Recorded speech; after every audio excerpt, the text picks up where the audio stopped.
How do you spread joy and diversity through content creation?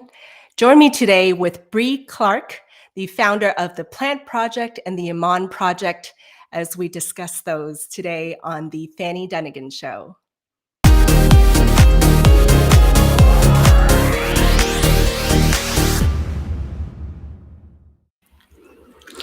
Hello, everyone. Welcome to the Fanny Dunnigan Show, where every other week I come to you with content creators from all kinds of industries and fields, and they share their content tips, tools, and tales.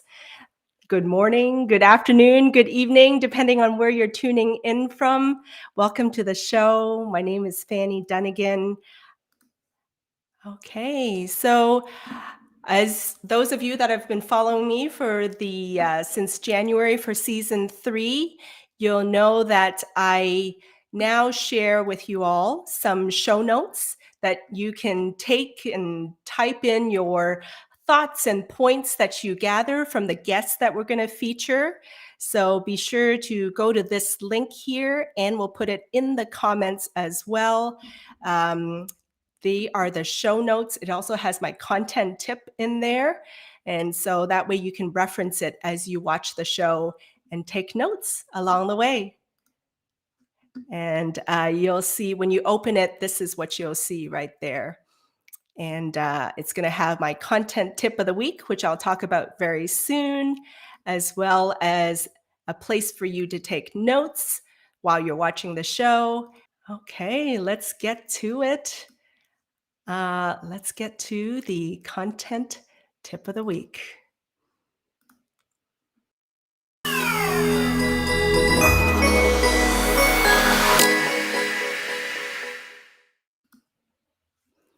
Okay, this week's content tip of the week is carousels. Carousels is probably one of the top 3 types of LinkedIn content that gets views and engagements. And if you're not doing carousels, PDF carousels on LinkedIn, you're missing out. Okay, so make sure you take some notes during this section.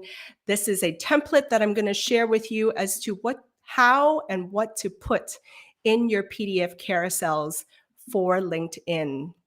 So if you have your notes if you pulled up the notes there, you'll see this right here, and just follow along as I go through this tip.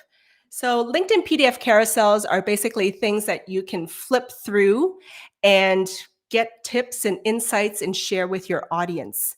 And this is a very typical 8-slide PDF carousel template that you can use. And so what you need to do is the very first thing is to have a title slide. Okay. The title slide tells people obviously the title and whether they would be interested or not before they start swiping and scrolling through your carousel. So make sure you start with the title. I like to do it with like 5 tips to improve whatever your subject matter is. Okay. And from there, your second slide should be, are you struggling with, and then that's when you insert your pain point. Whatever it is, the problem you're trying to solve for people or your potential clients, insert that in. Are you struggling with project management? Are you struggling with benefits and HR? Are you struggling to find content ideas and so forth, right? Are you struggling to include diversity in your content and so forth? So that would be the second slide. And then the third, fourth, fifth, sixth, and seventh slide, you should put your tips. Just 1 sentence per slide, keep it super short, add a photo or graphic to tie in with your tip. And then the final slide should be a call to action. That final slide should be where you tell people to register for something or to say, follow and connect with me for more tips on whatever your insights and industry is.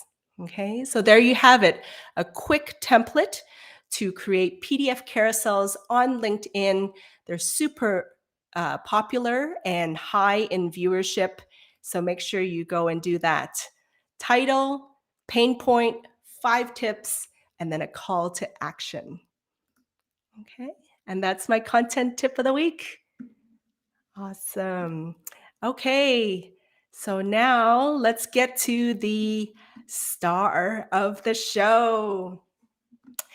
Everyone, I want you to all join me in welcoming my very special guest for this week, Bree Clarke of the Plant Project and the IMAN Project.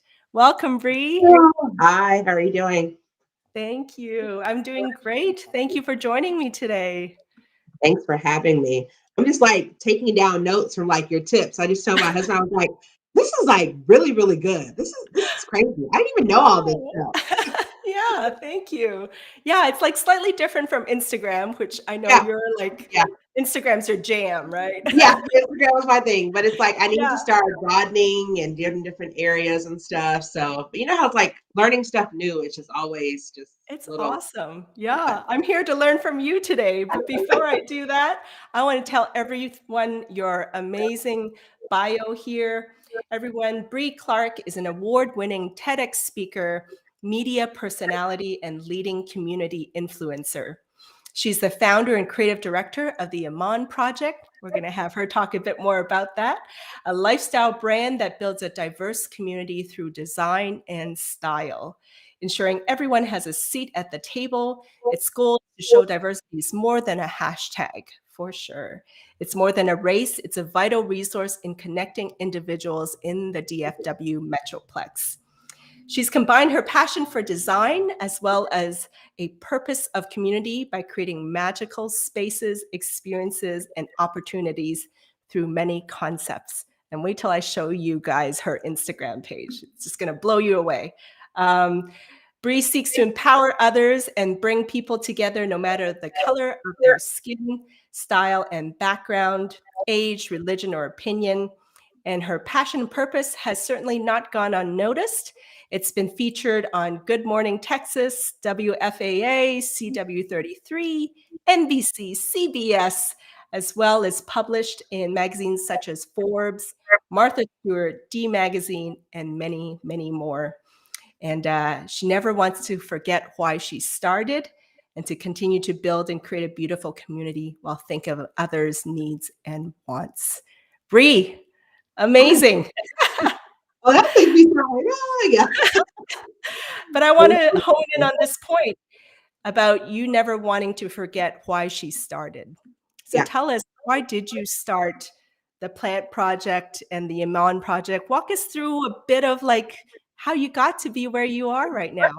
Well, each project, each concept that I've created with my family is connected to one another. I wanted to create something, no matter what, the foundation of everything that we built was create from community, diversity, culture. I just think those are just three just really important factors that we wanted to include in everything. So the Iman Project, that's a lifestyle brand. Iman is my middle name, so Bree Iman Clarke. I always say that I'm the biggest project that I had to work on. And it just really started from that, started from things that I wanted to see within myself, things that I wanted to see in the community, things that I wanted to grow on and work on more. And that's where it all started. Awesome. And there you are, guys. This is her Instagram feed for the Iman Project. Yeah. And share a bit more as to how you came up with this idea.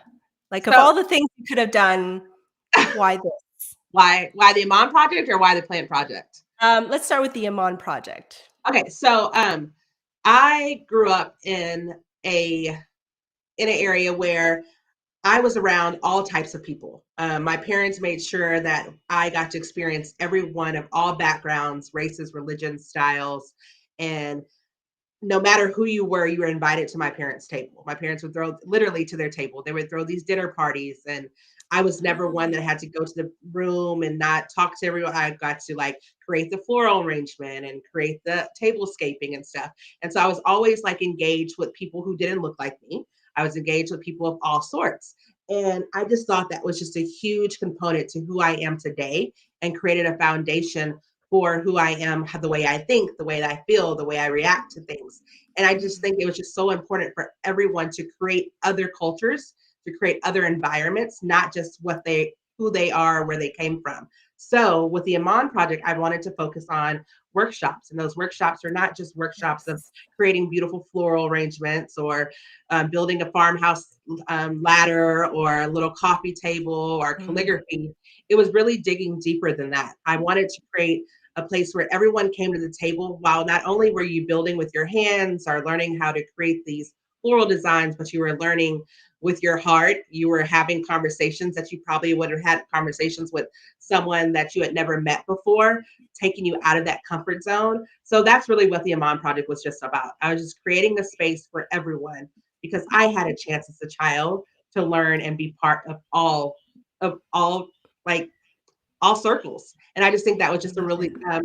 I just think that's just a really big thing and a huge component that we've kind of lost in life. Yeah. Um, People stick to their cliques, people stick to people they know, people don't really step out their comfort zone. So Iman Mhm. Project is a place where you step out that comfort zone and you really create a community by not even knowing that you're just in a different element. That's where you started. Yeah. And and that's why, like, one of the things, you talk about spreading your message, and I think your content even brings joy to everybody. Like, when I see your content, like, it's just so visually, it's colorful, not just from the aesthetic sense, Yeah. but in a way like colorful Cool. across the Yeah, community, right? The exactly. color of all the races and you know, nationalities, cultures, and it's colorful in every aspect. Yes. And we forget, I mean, sometimes it's not even about, at first I used to think like, oh, well, people just stay in their own circle because, that's just what they're used to. And it's like what all they know. So I just wanted to create a place where it's a lot of learning and unlearning at the same time while doing something that brings you joy. So that's just really the basis of what our brand and concepts are. Love it. And then the plant project. Why Yes. plants?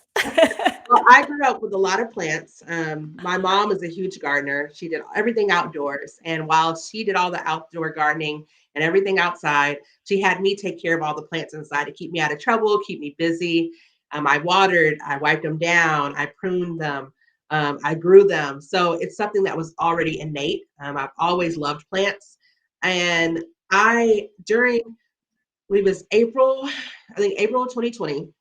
I did a article where I wanted to focus on how like plants are all about self-care and well-being and how they're just more than just putting green in your home. I wanted to show that they were just really about wellness as well. So I was looking up like different plant shops and I wanted to focus on black and brown owned plant shops. And I couldn't find a single one here in Dallas. I found ones in DC and LA, of course, and New York, none here in my hometown.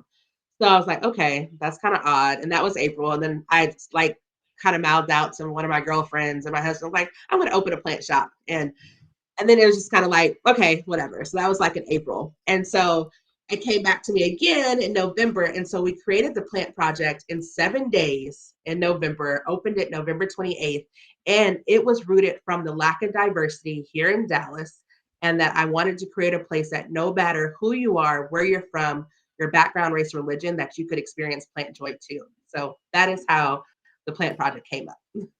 Wow. And everyone, like, I hope you were seeing these stunning images that I'm scrolling through here. Yes. This And in it's all itself, outdoor, yeah, all indoor plants. I will say this, I don't do outdoor plants. I'm not a gardener. My mom can grow and anything. I cannot do that, but if it is inside, I can do it. So it's all about indoor plants and just bringing that green inside your home and mm, really focusing on the green initiative and just the power of plants and just the power of healing and from them. So yeah. what did you mean by this quote here? In order to see everybody bloom, you have to be a disruptor. Yes, so that was Dallas Morning News, and I really wanted. You followed me. I will shake the table. So I don't bite my tongue. I'm very direct, and I feel sometimes that you have to be that one that shakes the table. You have to be the disruptor. You have to be the one that kind of shakes things up to get things moving. And, being the first of anything is daunting. And it's being, of course, the first Black woman owned plant shop here in Dallas. It came with a heavy crown, a heavy title, but it's something that I truly have enjoyed, and it's something that I was built for, and something that I know that it's not even just about focusing on now and creating this plant joy now, but it's creating it for the next generation, which I have twin boys that are 10. So creating it for them, and just creating Mm, the space to show that it's more than just plants growing. It's about the community growing as well. absolutely. I have Jewel Hudson says, love that it started with her parents exposing her to people from diverse cultures. Yeah. So important to how a child is shaped and sees the world. Yes. And you do So that with your sons now yeah. too. Yeah. Yeah. It's funny that all the stuff that I do now, it was things that it all came from my parents. The flowers, I do the floral arrangements, the Brie blooms, and my mom would just let me. We would go to the grocery store, or Trader Joe's, and we would just get all the flowers, and she would just give them to me, and I would just make flower arrangements. And they were a little kooky back then, and then she would like let me design the napkins, and I would fold napkins to different shapes and stuff. And I did Oh, all these things creating tablescapes, and it's stuff that I do to this day, creating a table for everyone. isn't that funny? I mean, that's amazing, right? Like how little gestures or actions in our childhood end up driving our passions in our future, Yeah, right? yeah, it is. Uh, I see a question from David Cause in the comments. So he's already getting into the plant spree. Yes, plants is What's good. the what's the best plant gift you So could I give always pick somebody? the easy one. So you have the snake plant, which I always say thrives off neglect. So basically, if you forget it, to water it or whatnot, it will last forever. And you only have to water it once a month. The pothos is another very easy one. And then, of course, you have the monstera, another easy. So those are ones that you can give to someone and they can think they're doing a lot with it by keeping it alive and not doing that much, and it will grow, basically. Perfect. Awesome. Okay, I was just looking at I was trying to see if I can pull up a snake plant from your You did from it your Instagram. on that first picture that you had. I think it was one where it was they're all sitting on the ground and you have the table. I think you just showed it. Those were like the four easy ones. Go up to the yep, right there, Oh, the this third one? picture. Uh-huh. It has listed the four easy Oh, plants. there you go. There you go, David. You're gonna win some brownie points if you give these Yeah. if you give these gifts, these plants as gifts. I mean, look at them. They just how do you get yours so shiny? Mine are never that shiny. So my mom used to have me use this old school thing, which is green glow, and it's so old school. And everybody, like literally, I feel like you can only get it from us here in Dallas, and it just lets your plants last. It keeps away any gnats, and just makes them look vibrant, Oh, healthy, and just loves on them. So okay. That's it. And Rebecca, we're gonna do a field trip, a Pathlinks field trip to the plant project. Oh, tell people where it's located, real okay, so quick. we are in the heart of Uptown. We have two locations here, both on the same street. I have the Plant Project and the Plant Project next door. We're off of McKinney Avenue and Ruth Street. So literally one block over from Hotel Zaza and the Crescent Court and Ritz Carlton. So we have a great little Uptown location. Yeah, yeah, awesome. So I want to dive into one of the things that I really enjoy about your content, because I come from training and communications background, right? So I'm always like tips and advice. I'm like tip, tip, tip, tip, tip. But there's something very special about your content in that when you look at it, you're spreading joy and an emotion through your content. Yeah. Do you do that intentionally, or how does that come about? Like, because when I look at it, I'm not just looking at a plant or I'm not just looking at a tablescape. It comes to me and it just fills me with this emotion of like joy and vibrancy. How do you achieve that? I used to have someone ask, did I like plan out my content? And did I use like all the apps to like set it all up? And I would always tell them I can't plan my emotions. So um I don't plan it out. I think what really helps with my content is or what I how I push emotion through my pictures. It's relating to me and it's in line with who I am. I feel like so often people create a lifestyle on Instagram or social media instead of actually creating a life and actually showing who they are. So when you create a lifestyle instead of actually showing your life, it's two different things. So I think that's just my biggest thing. And then when I speak, I'm speaking about experiences that I've had, the good, the bad, the ugly. I'm just not going to show you the pretty curated photo without giving you the deep words or what I'm feeling or what I'm going through at that time. So I think that's just like a really big, important thing that people need to focus on is just like forget the lifestyle because the lifestyle is it's not real. But when you share your life and you share your life ups and downs and the sideways or whatnot, the lows and the highs, people are able to relate to you more. So whenever they're able to relate, they don't just look at the picture, they look at the emotion that was put behind the picture. And then that's what really grows your content, your Mm, audience, your relatability, and then the business comes after that. So wow. And how do you tap into that authenticity? I that's actually coming from when I was younger too. So my mom used to have me. I was grew up as an only child, and she would have me write down a lot of the way that I felt about things. Instead of like throwing a tantrum or yelling and screaming and being upset, she would have me write it out. I did homeschool all the way throughout. A school I never went to public school. I was always at home with my mom, and I didn't know how to really process my feelings, or I did process them, but I processed them in a way probably that wasn't the right way. So she was like, write it down, write it down. So I would always write, and I'm like, I have horrible grammar and horrible, like, a speech or whatever, but I would write, and I do that now. So I write my feelings down. I write. It's just another thing that I've learned I took in my childhood and just brought here into my adulthood. Wow. Actually, Mhm. that ties in real nice to one of the questions we got here. Jessica says, if you could travel back in time and give a younger version of yourself advice on starting the Plant Project and the IMAN Project, what would that be? What advice would you give to your younger self? So with the Iman project, it would be that don't hold yourself back. I feel like a lot of things that I've held myself back because of who I thought I needed to be to create this lifestyle brand, to create this brand, but not holding yourself back.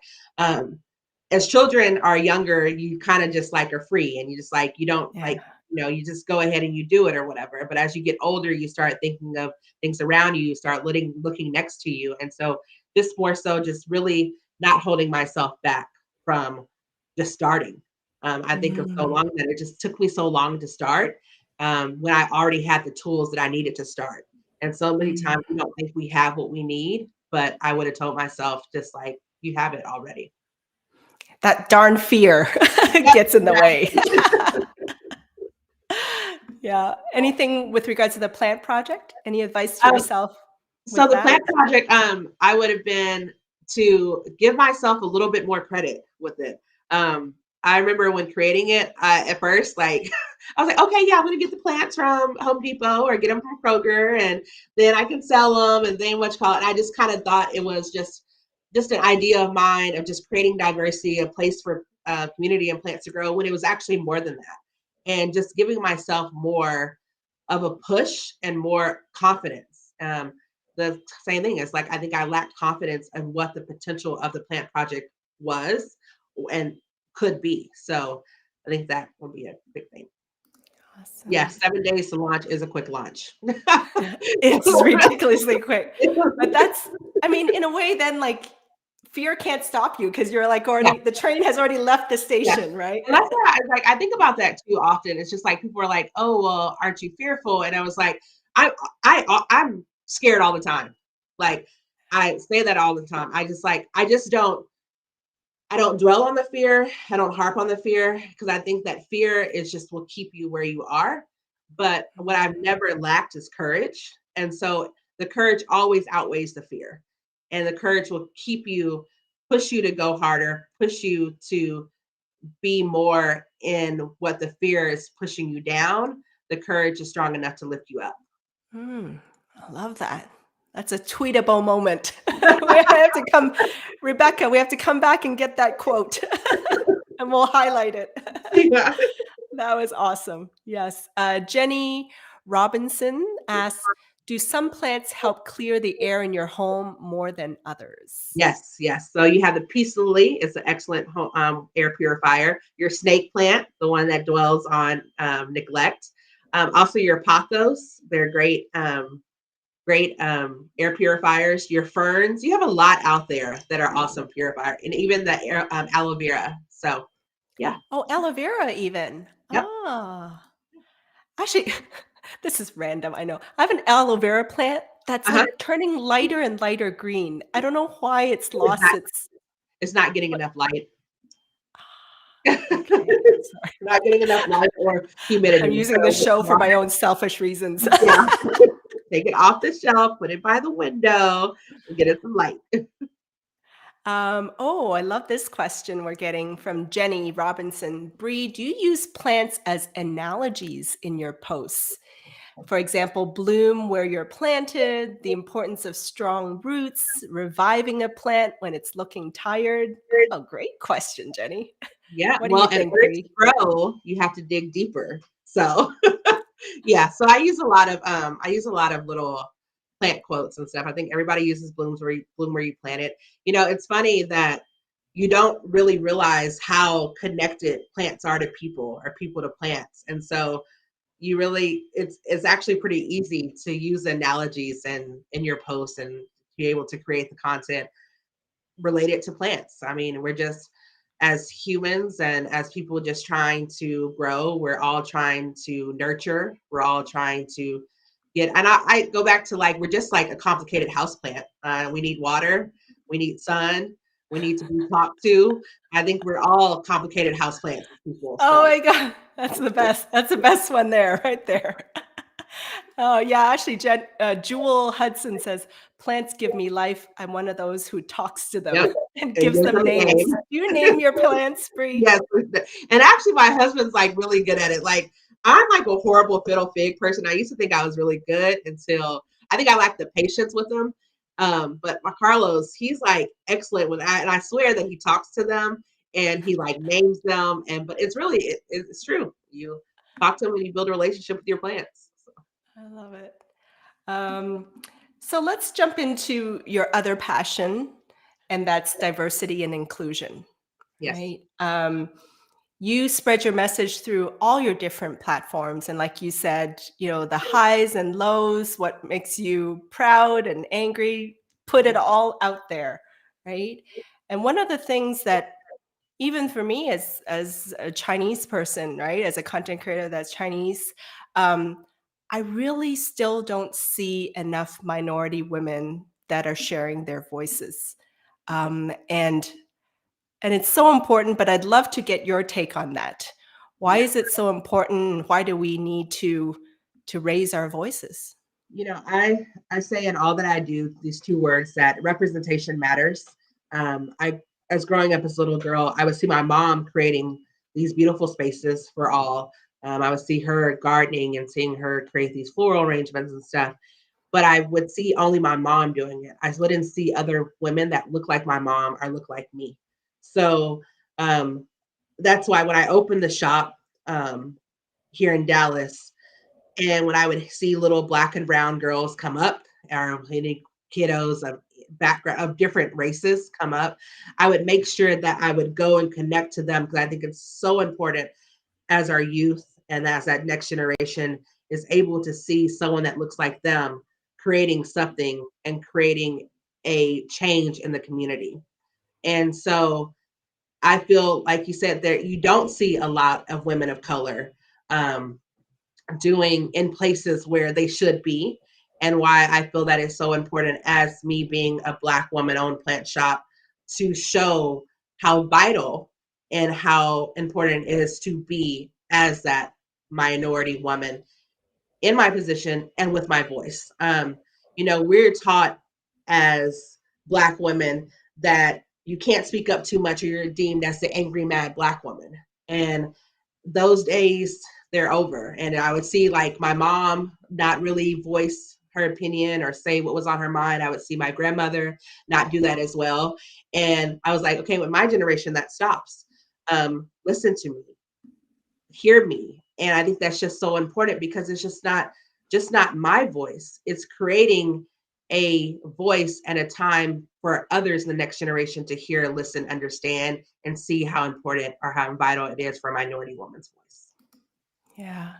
And see, isn't it ironic, Bree, that so then as a Chinese person or Asian, we're taught growing up that there's the stereotype that we're the docile, quiet, Yeah, shy exactly. Asian.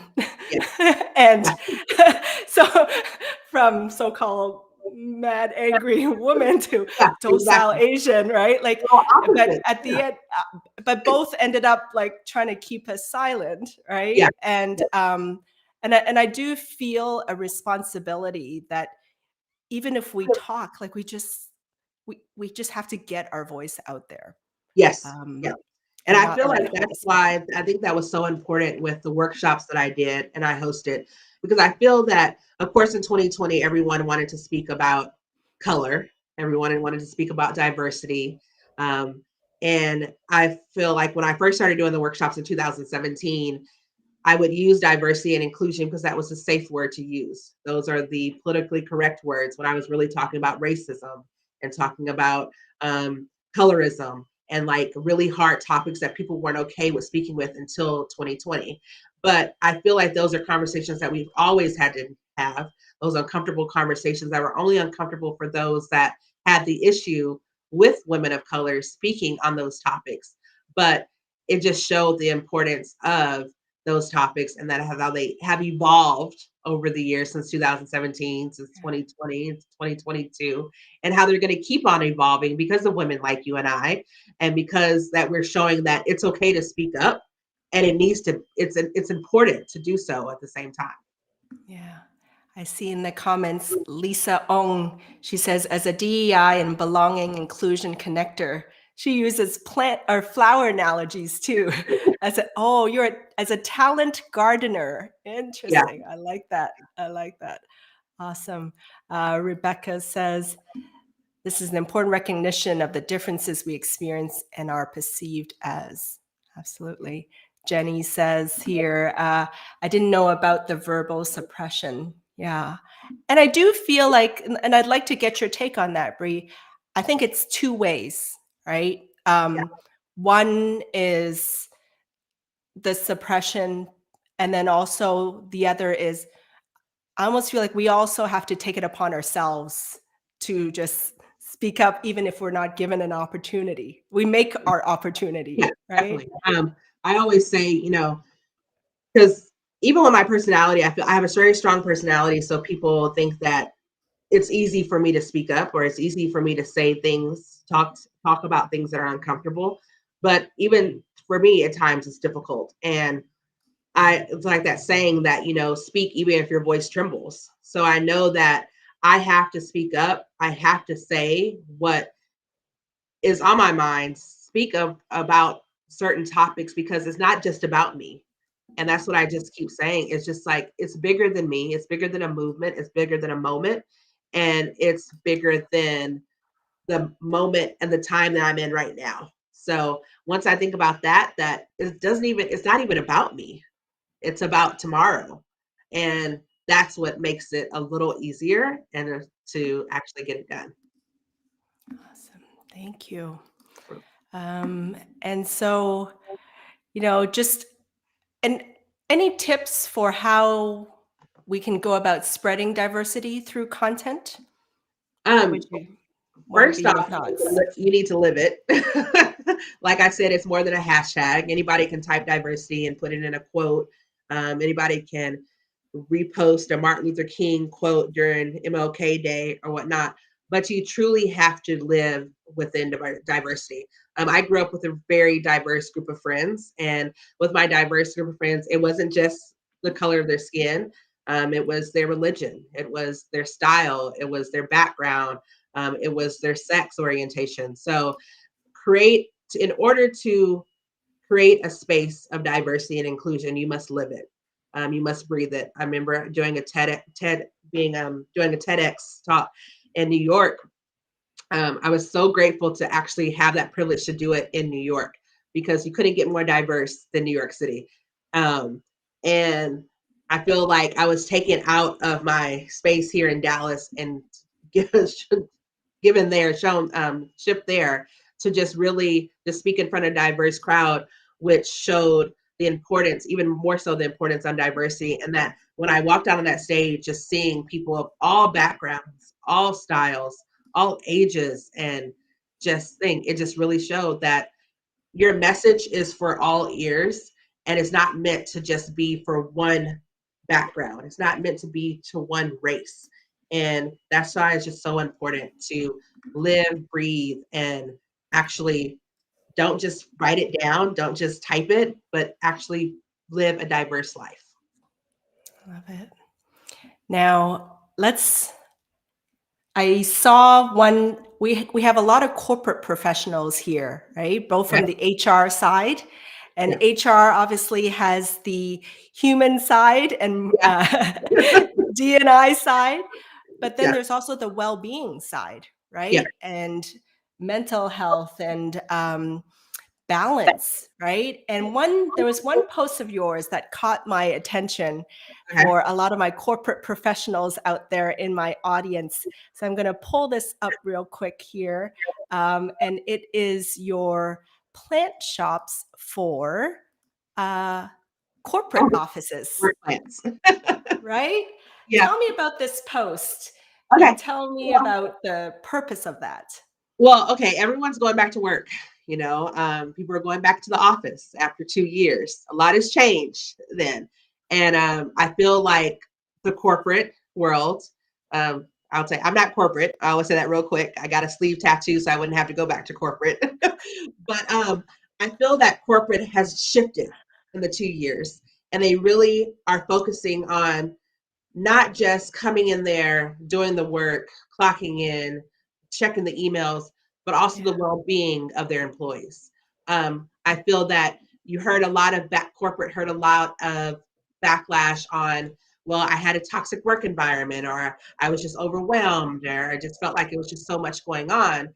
So I feel that corporate is really focusing on creating a space that is focused on the well-being and the productivity of their employees. And so I thought, like, everybody's going back to the office. What better way to create a setting of well-being and Yes. productivity and healthy lifestyle than plants? I mean, you want Yes. to so bring a little bit of your home to your office, or better yet, let me bring Mhm. a little bit of plant project to your office. So I was like, work plants.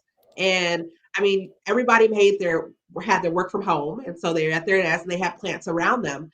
But if Yep. you take people out of their from home, away from their plants, then they're going to get kind of down and less productive. So yeah, I just like work plants. I thought that was such a brilliant, like from an entrepreneurial perspective, also. It was like seizing an opportunity that wasn't there and it tied into so many themes, right? Yeah, Like yeah, it really does take a little extra for us to go to the office now, it does. right? Because It does, I especially after mean, two I have years. to get Like, dressed, I have to yes, do my hair. yeah, and it's not just the pictures on the desk anymore, or the cute calendar, or the bedazzled stapler. I mean, put a pothos next to that keyboard. Put a sansevieria or a snake plant. So just adding that little pinch of green will just make the huge difference. So, and where we're located, I mean, we're in Uptown, so we're around a lot of offices or downtown, a lot of businesses, and I see all the men and all the women walk by and stuff. And I was like, you know what? I'll come to your office, set up a place, set up a table. Everybody can come in, pick out their plants, pick out their pots, stuff their thing, leave it there. And also it'll be low maintenance plants where it's like, if you're off for a PTO for a little bit, they won't die. They'll stay. And then, so yeah, work plants. There you And it's go. rooted Is from this a plant corporate project. setting? This one right here? Yeah, so this is a cool thing. So I have the corporate setting is work plants, and then the like residential setting is plants of prosecco. So we go to the high rises, mid rises, into people's homes, and we set up like an area like I would do with the work plants, but it's at your Plant. home. And enjoy, Hold on, enjoy Bree. alcohol. Plants and prosecco. Yeah, I got Brilliant both name. things covered. I Brilliant have name. I have the HR plants, and then I have the others. The boozy plants. Exactly. So the plants in Prosecco have been a huge hit because, apartments and high-rise communities are getting back to socializing with each other, creating places that, bringing all their community together, their residents and things. So with this, we'll come in, we'll set up the Prosecco bar. You'll have your plants. You can pick your plants and while talking to your neighbor that you maybe have missed out on for the past couple of years. So, Brilliant. I saw a question in here from Jenny. There we go. Jenny Robinson asks, what sort of plants would do well in an office where there might not be a lot of sunlight? Oh, great oh, question, yeah. Jenny. So your pothos is a great low light plant. Your Spell snake that. plant, pothos, Pothos. Okay, Um, thank you. your snake plant, that's a great low light plant, and your rubber plants, Rubber. Those are all great low light plants. So that's what we do. We bring a lot of low light, great office plants, aglaonemias to people in the office. Yeah. Victor says a wildly good idea, right? Plants and prosecco. Oh, Jenny wanted to add here, maybe you could have a team building project in the boardroom where people choose their plants, their container, and have a planting bee. Planting bee, like that. Yeah. Another LinkedIn user. I love how Bree is also connecting the theme of the environment with her work plant well-being wisdom. Yes. How does it help the office environment in terms of the air to have all those plants? Is purifying the air, and then people are able to take care of it a little bit, and that's it just creates more of a productive environment. Just plants in general are just more healthy. They're perfect for wellness and well-being. So it's just really creating that environment that's not only just green, the green initiative, but with your mental. And I feel that we don't really talk about mental health in the workspace. So creating that greenery, putting that green in your workspace as well, is just creating that safe environment. So I gotta admit, so I used to kill all my plants. I you said just didn't that. care for them very well. But what's happened since I got your plants? Because for some Okay. reason, I don't know where you get them from, but like there's just not they don't die. I don't know. Mine Yeah, didn't die. I'm a really good grower, and we Yeah. spoil them here. And what I do really is because weekends are the time where I try not to work at all, right? Because Okay. the weekdays are just so intensive. And I'll literally spend 30 to 45 minutes just going around to every plant, watering it, kind of aerating the soil, poking a fork into the soil to just give it a little air and watering it. And it is so calming. Like Yeah, just the act of watering it and just going plant to plant. I probably have like 10, 15 of them now. And I find myself just kind of like relaxing, yeah, just from relaxing, watering. releasing. And I know, yeah, a lot of Mhm. people have their Sunday ritual where they're going around taking care of their plants and pruning, and yeah, it's truly a relax because I feel that you're working with your hands. You're not thinking of all the crazies that's going on outside or what you have to do at that next or what's going on before. You're just focused on something that you're able to nurture, that you're able to grow, that you're able to see become something. So it's just a little Mhm. bit of all of that, just creating more joy and plant joy. Love it. Plant joy, exactly. Anne Small asks, she says, we know that you're a TEDx speaker. Do you still speak anywhere? So many people need to hear your message. Yeah, so we do. I get a lot of speaking engagements. I think that now the outside is opening up again. I know before the C word, I did a lot of speaking engagements. So also with our Bree Blooms, that's the time for me to speak to about diversity and healing and anxiety and depression and those difficult topics. So yeah, it's always under my Bree Speaks, and I always share it on my Instagram and all that jazz. Sabrina says, what a way to address the needs of us all, to blend wellness with all the environments we engage in. Self-care can be addressed in everything we do. Yeah. Absolutely, Sabrina. Thank you. Jenny Robinson asks, do people take plants home during the holidays to keep them healthy? Have they developed a relationship with them and treat them like a living being? Well, no, they have people that, they ask a friend to come in, watch them, take care of them. I mean, some of them you can leave for 3 to 4 weeks at a time and they'll still thrive. That's like the pothos. You cannot water for like 2 to 3 weeks and he'll be okay. So it's like, that's why whenever people come shop here at the Plant Project, I don't just sell you a plant just to sell you a plant. We, try to fit something to fit your lifestyle. I always tell people to look around, take a look, and whatever plant they're drawn to, that's your plant. I'll see if it works for your lifestyle. So I think that's really big too. Why some people always say they have a black thumb or a brown thumb. It's like they're getting plants that don't fit their lifestyle. So if you get a prayer plant and you're out of town every week, that prayer plant's going to die because it really needs a little extra care when it comes to watering, when it comes to light, when it comes to humidity. So getting a plant that aligns with your lifestyle is so important. So Rebecca says she's self-proclaimed black thumb because you're not getting a plant that aligns with your lifestyle, Rebecca. Okay, Rebecca, you gotta go shop, whichever plant calls to you. We'll do that on our field trip. Let's end with one common mistake people make when it comes to plants and one tip. Overwatering. Everybody overwaters their plants. How do you know when a plant's overwatered? So when it starts to turn yellow, and when the soil is too soggy, or when you pick it up, it's too heavy. So too much watering. And then another mistake that they make is pouring the water in the top. Bottom watering is the best way to water your plants because the plant is going to soak up the water that it needs. It won't soak up less. It won't soak up more. So once it's done watering itself, it stops. And so okay, I make that mistake. Thank you, everyone. As always, remember to shine your light, share your message, share your gifts, share your voice with the world, and I hope you'll do it through video. Thank you for tuning in, everyone. Thank you for your time, comments, and engagement. Thank you, Bree. Thank you, Anne. Thank you, Rebecca, and everyone in the audience. Bye now. Bye. Thank you.